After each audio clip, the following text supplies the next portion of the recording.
full self-driving or autonomous driving is here.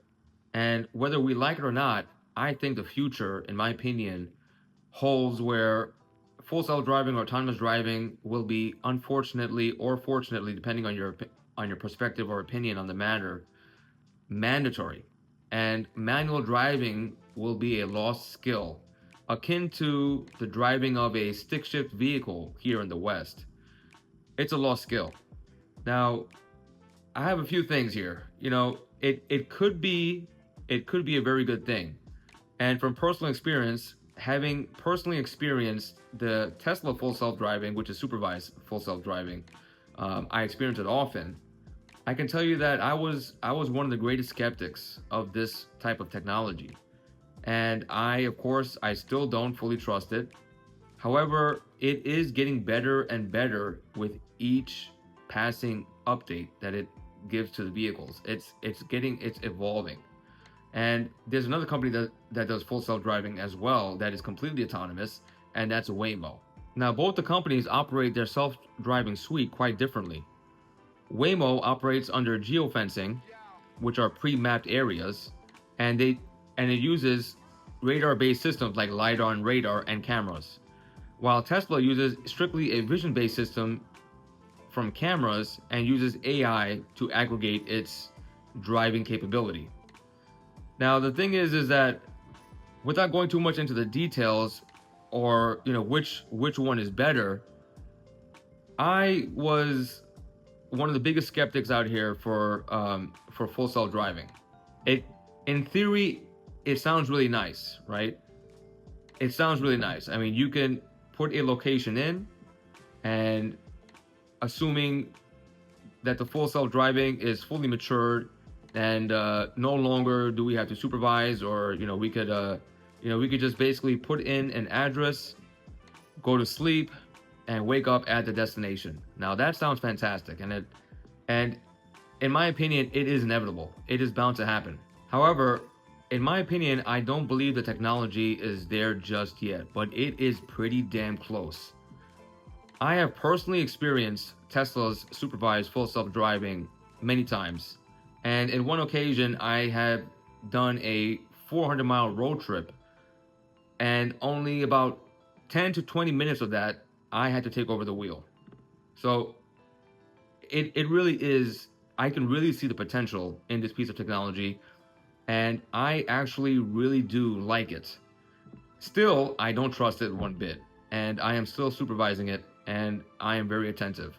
But just to give you an idea of how good this actually is, a 400-mile road trip, and I drove maximum 20 minutes of that trip.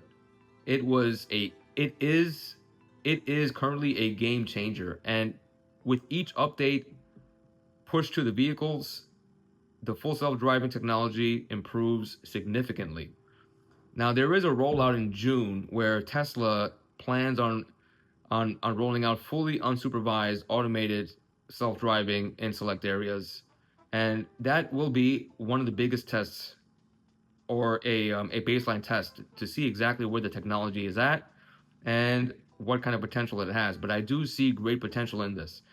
I mean, who wouldn't love typing in an address, and if it's a long road trip, especially going to sleep, reading a book, scrolling social media, talking to your friends? I mean, the entire design and idea of vehicles could be entirely redesigned, where we can have two front row seats and back row seats facing each other, allowing full socialization, and no need to worry about driving manually or paying attention on the road. The car takes you to where you need to go.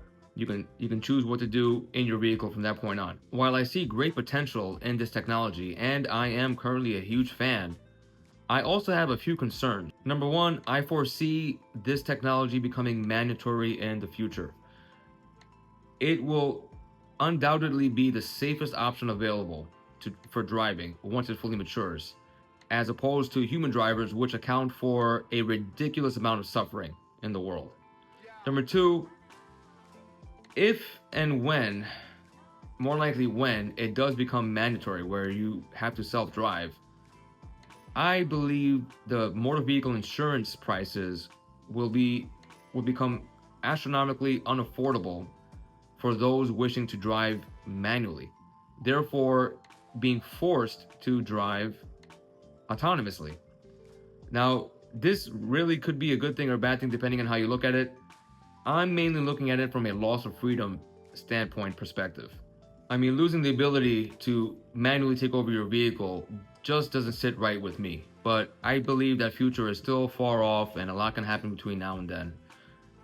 And number three or number four, I forgot what number I was at. Who is going to own this? That's the issue here. Is, you know, are we going to be under constant surveillance now? Now that we're being autonomously driven, I mean, again, I see great potential in this technology, but there are also great concerns which have to be figured out before we go all in on this. On the flip side, though, I do really like this technology. I'm a great fan. I see the potential in this. And actually, it is much needed because the roads out there are just getting worse and worse. Drivers are just ridiculously careless. And a lot of people get hurt on the roads there for no reason, for no apparent reason. So this technology will greatly reduce that to almost probably zero once it fully matures and everybody is autonomously driving. Aside from the concerns I just stated, it actually is a great thing in my opinion, where I just type in an address, I fall asleep, I read a book or whatever. I daydream about clouds in certain shapes, or I just look at the scenery outside the window and I arrive at my location. It will greatly transform the transportation environment as we know it.